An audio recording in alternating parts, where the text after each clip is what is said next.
Hi everyone, welcome into this week's My Weekly CBS Fix. This week's video is dedicated to Aliza, Moshe, Yitzchak, and Henrietta Azan, the four members of the Azan family that were unfortunately killed this week in a fire in their home. This video is also Eschos for Refuah Shlem for Yisrael Amichai ben Sarah.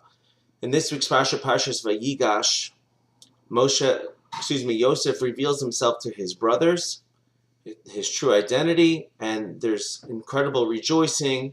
And when Joseph goes ahead and hugs his brother from the same mother, Benjamin, they both fell in each other's necks, the verse says, and they cried. And Rashi says, why did they cry?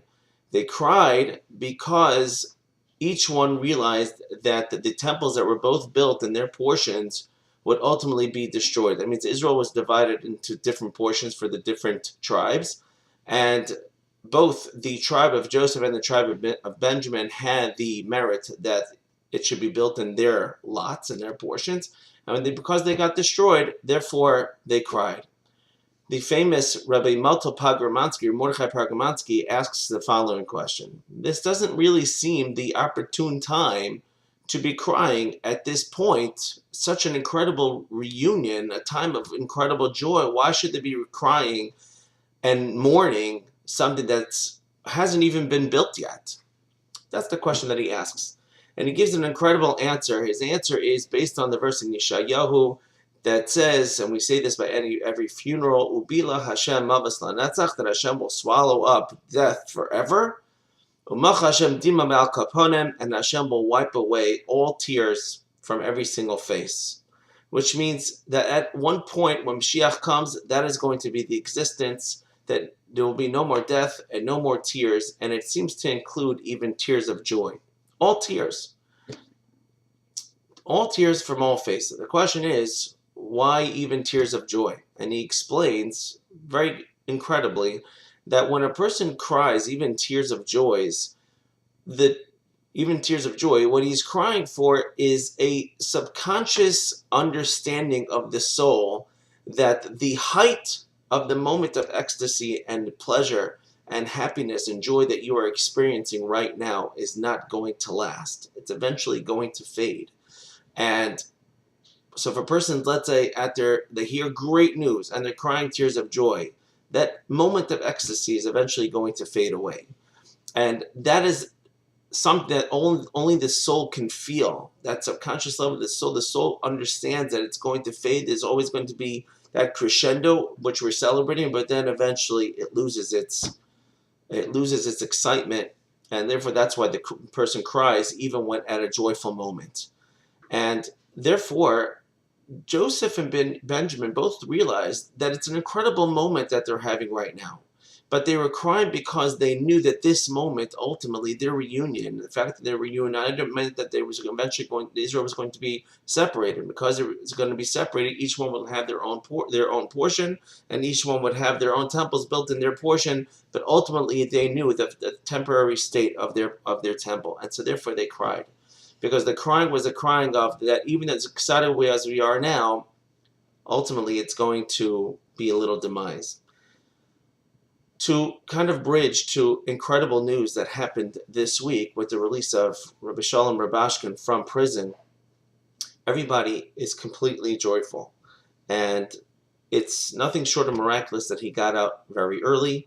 Sentenced to 27 years, and he did less than a third time. He did only 8 years. And big thanks to President Trump for certainly getting him out. We have to be thankful to him. But two things I'd like to share with you. First of all, somebody pointed out the incredible unity amongst the Jewish people, because Jewish people throughout the world, no matter whether they were Hasidic, they were Lubavitch, they were modern Orthodox, it doesn't matter what they were, everybody felt this incredible joy. And what we have to do is that we have to not just allow this moment to be momentary and temporary, but rather we have to allow this to remind us that we should always feel like this about all Jews.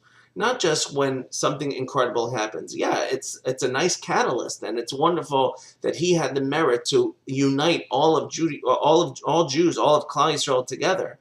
But our job now from here on out is to make sure that that unity that we all feel right now should stay and not let it have that crescendo and then drop down. We have to make sure to keep it up.